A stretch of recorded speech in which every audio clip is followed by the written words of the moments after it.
Next talk is an important subject because it's the fact that software providers who have transport modeling software today are having to change their software, naturally, for some of the things we've been talking about. So Klaus Noekel from PTV is going to tell us some of the things they've been having to do, or deciding to do.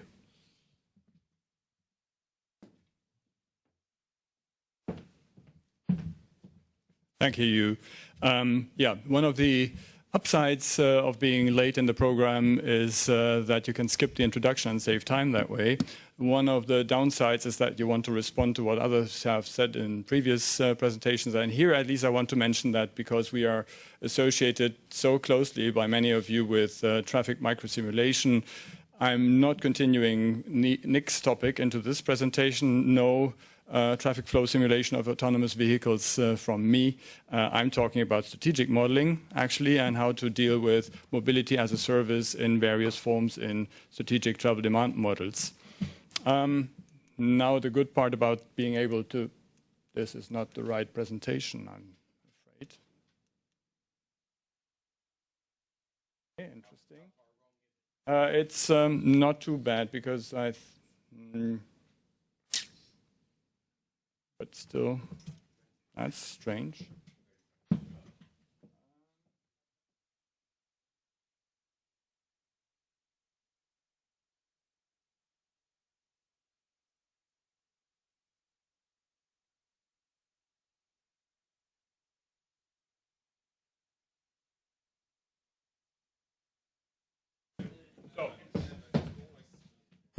Okay.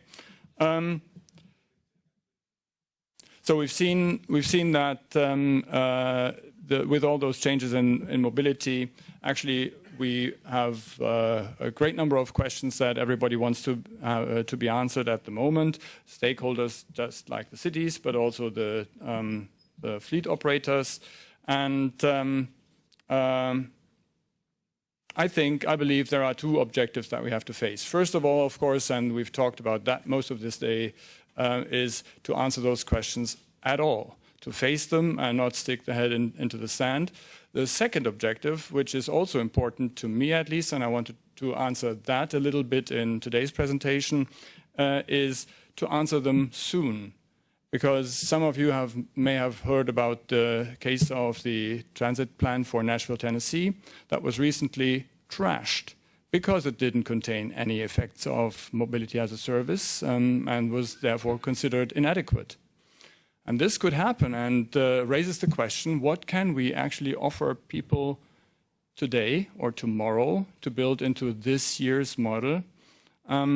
So while objective number one leads into the kind of research and development agenda that we've talked about today, especially Pilo and Rick, for example, which I personally find quite appealing, there is also the question of what do we do about that in the short term.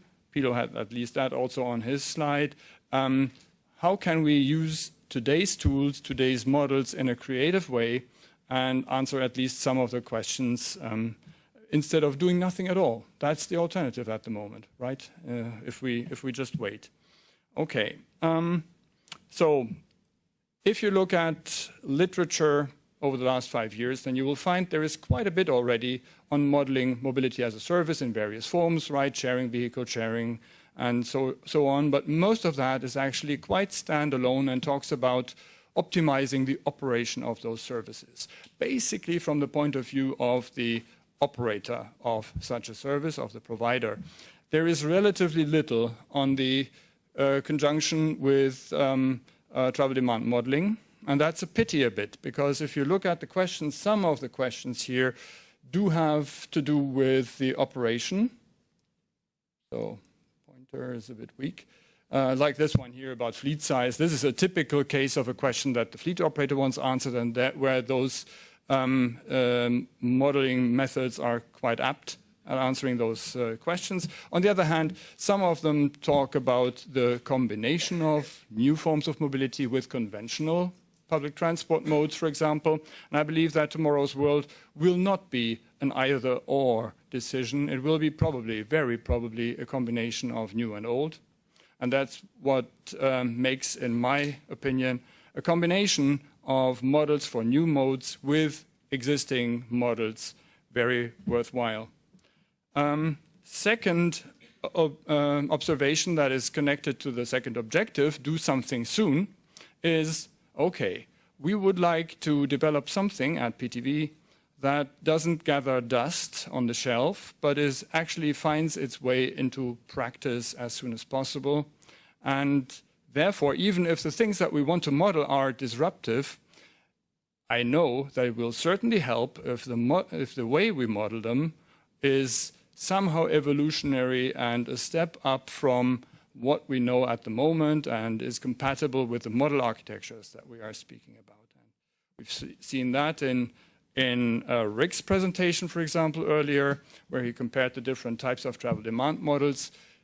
There is clearly a trend towards activity-based models at the top end of the spectrum. On the other hand, his slide showed very clearly that the point of departure, that where we need to pick up people, is something like that. I mean, still, most of the models out there look something like that. And I bet that most people who are confronted with those new challenges by new mobility would like a solution that is close to that. And the closer we can get to that, the more likely it is to find application soon. So what is the simplest possible adaptation of that to new forms of mobility? It's almost too simple to show, but it would look something like that. In the easiest of all possible worlds, we would be successful in proposing a model that contains the new modes as yet other alternatives at the mode choice level. And then, of course, we know that in order to have the whole thing here consistent, we need some black box underneath each of those new modes that eventually feeds back costs, attractiveness, KPIs back into the mode choice and destination choice models. In the end, it will not be as simple as that. But let's keep this in mind as an overall vision and see how close we can get to that, because if we can manage that, then it's maybe less intimidating and more likely to be picked up. Okay, the answer actually will depend on what flavor of mobility as a service or shared mobility we are talking about. I don't need to explain those terms to you here, but vehicle sharing works differently from ride sharing. And I would like to give you a short look at what we are doing at the moment for each of those two flavors here. Don't expect final answers from me. It's more a glimpse into the kitchen, if you want. It's a work in progress report that shows you what we are currently doing. So first is vehicle sharing. Okay, it's really a bit of a mess. Okay, for vehicle sharing, I was planning to show a slide at this point that contains the supply side coding that we have in mind. Actually, what we believe in vehicle sharing is we would like to kill two birds with a stone and come up with a model that actually allows us to model vehicle sharing both as an access mode, first and last mile, to public transport, but also as a completely independent alternative mode that competes with public transport. In order to do both at the same time, we believe one good option would be to develop, to extend transit assignment, public transport assignment, and carry it out with more or less the same kind of algorithm for shortest path search, for path search and for splitting demand across paths, but on a super network that contains the supply for both public transport and for the vehicle sharing mode. That would mean we have a network that contains, for station-based systems, the stations clearly. Those would become the objects for bookkeeping about available docks, available vehicles, things like that. Or for free-floating about the average distance or the average travel time to get to the location of the nearest available vehicle. So that is a solution that does not quite fit the picture that I showed you before, because It does not have mobility as a service as a completely separate mode alternative. It has a combined alternative, but actually the ways of linking up those two modes in multimodal journeys are so great that this seems the most natural solution. Okay. For ride-sharing, actually, the solution is a bit different at the beginning. I mean, and maybe I should mention that with this extension of the public transport assignment, actually, we are still in the realm of macroscopic aggregate modeling. So that part is really relatively snap-in with today's typical model architectures. It's a bit different for ride-sharing, where I tried a similar approach at the beginning, but quickly found that the operation, the nature of the operation of these systems actually lend itself more to a disaggregate simulation style model. And the inspiration or the objective that I had was I wanted to give users the ability to, well, do something like the Lisbon study that every one of you knows for other cities, but not just recreate the Lisbon study, which looks at ride-sharing in isolation, more or less. But instead of going beyond the Lisbon study in the sense that you embed something like Lisbon, like the Lisbon study, as the ride-sharing element in a greater overarching travel demand model. Okay, how would we do this if we see that ride-sharing needs to be modeled in a disaggregate way? Okay. The idea is to encapsulate this disaggregate element, this simulation element, in the black box that was hanging there for the assignment part of the new mode, if you want. So the sequence of steps that we would follow here consist of a disaggregation at the beginning. Now I'm losing it. Disaggregation here, then a sequence of steps that are done at a disaggregate level, individual travelers and their trip requests. And at the end, we aggregate back up certain results, for example, travel times and waiting times, so that we can get conventional skims that can feed back into our travel demand model. Okay, so the first step is really trivial. It's more a random number generation frenzy, if you want.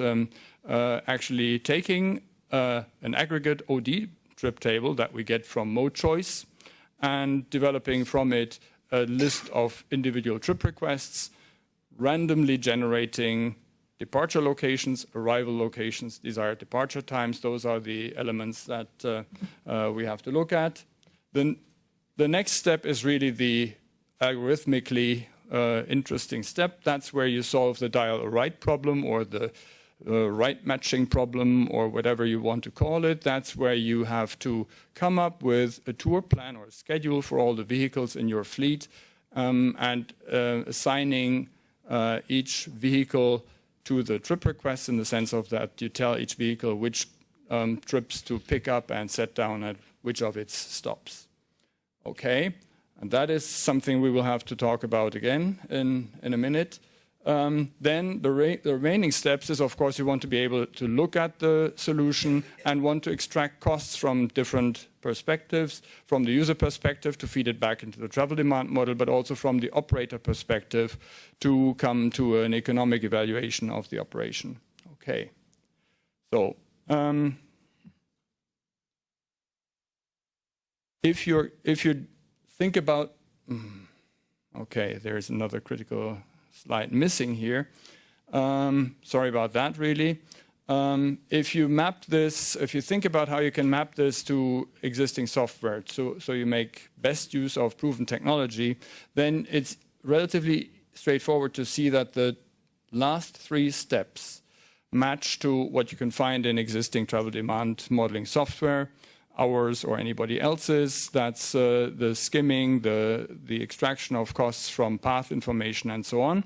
The piece that is not found in any of the softwares is a solver for the dial-right problem. That's something where it helps to be interdisciplinary and look across the border because actually this problem is quite well known in the literature, but not from the travel demand modeling community, from the logistics community. In logistics, for planning tour deliveries, actually that's a well-known problem, the vehicle routing problem with time windows and pickup and delivery. And there are implementations, robust implementations of these that are fast enough to be linked to a travel demand model like this. And this is actually what we did. Since we are not getting the slides that I plan to show, we get at least the slides that show you a couple of snapshots from such a process. This is the result of the disaggregation step, a trip list, or a list of trip requests actually, each with, well, in this case, still the zone of departure, the zone of arrival, but behind them, imagine that you have discrete locations of departure and arrival that I've randomly generated within each zone, and I have the randomly generated desired departure time. The other times that you see here are actually dependent on the service characteristics of the ride-sharing service that we are modeling. The first one defines the departure time window. We are assuming here that you could describe a ride-sharing service by the departure time window that the provider promises you. It promises you to pick you up within a certain number of minutes from the desired departure time. In this case, I used 5 minutes as the width of that time window. The second assumption is that the service could be described by an arrival time window, a latest arrival time basically, and this is computed by taking the travel duration along the direct path from origin to destination, multiplying it with a maximum detour factor that the provider promises you. So it promises you to get you to the destination in no more than 30 or 50% longer than what a direct trip would take. Okay, and that generates the slack that can be used for detours picking up other passengers. Okay, then we talked about that. And actually, I am linking to one of those solvers. In this case, it's even a commercially available and tested solver that is used in actual fleet management for trucks, okay? And to look at the result from this solver, we can bring it back into conventional travel demand modeling software and look at it, in this case, as if it were a public transport trip in the network. I can step through this trip here on slide, and you will see that the darker dot is really moving from stop to stop. Those are the 5 stops served by one of the vehicles in the fleet that was optimized by the solver. We can also see individually for this vehicle how many boardings, how many lightings we have at each stop, how many people are on board at each stop after departure. And the last column tells you which requests from this disaggregate list of requests are served at each stop. P stands for pickup, D for drop-off. Okay, having this disaggregate kind of information, it's clear how to extract costs from that can feed back to the travel demand model. First of all,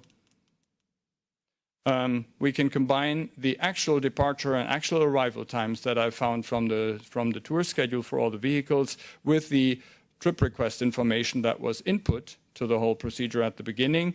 And by taking differences between desired and actual times, I get figures for the actual wait time and the actual travel time for each of the travelers.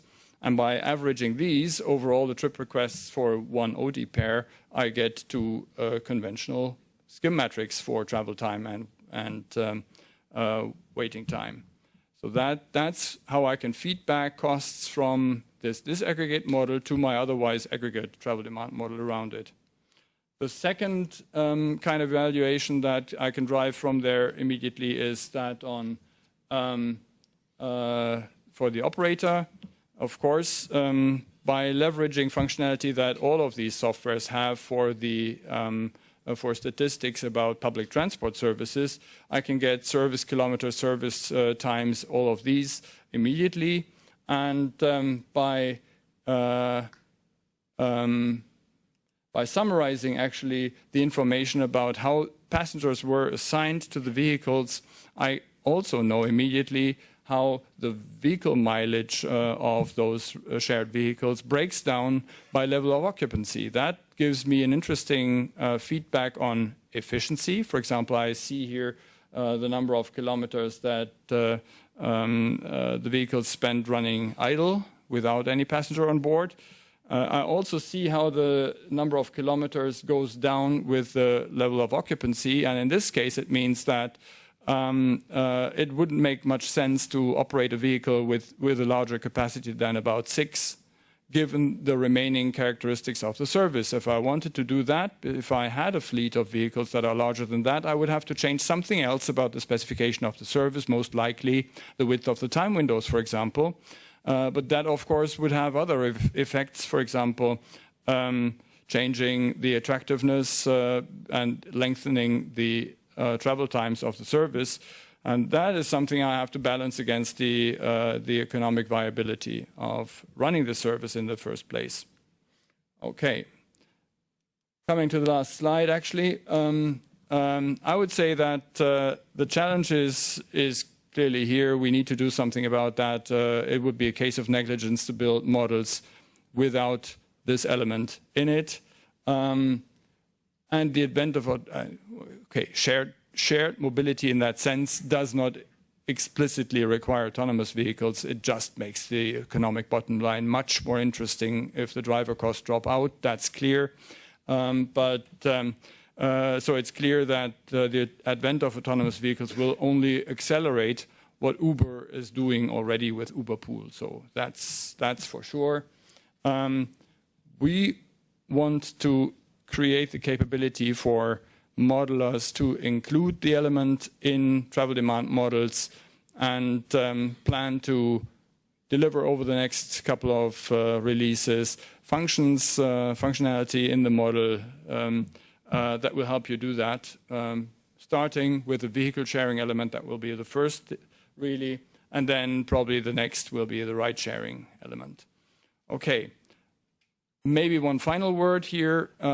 This is, like I said, work in progress, not the final word, and I believe that it will be really essential to get a solution that really matches your needs and answers the right questions, to partner with you and with cities that are keen to try this out on their models, because it's difficult. It's kind of shooting at a moving target, since the world is changing so rapidly as we're building these things, that you need this constant feedback. The one thing that I know that we can't do is sit in our cubicle for 10 years honing this algorithms to perfection. Then they will be obsolete by the time we put them on the market. Okay, thank you.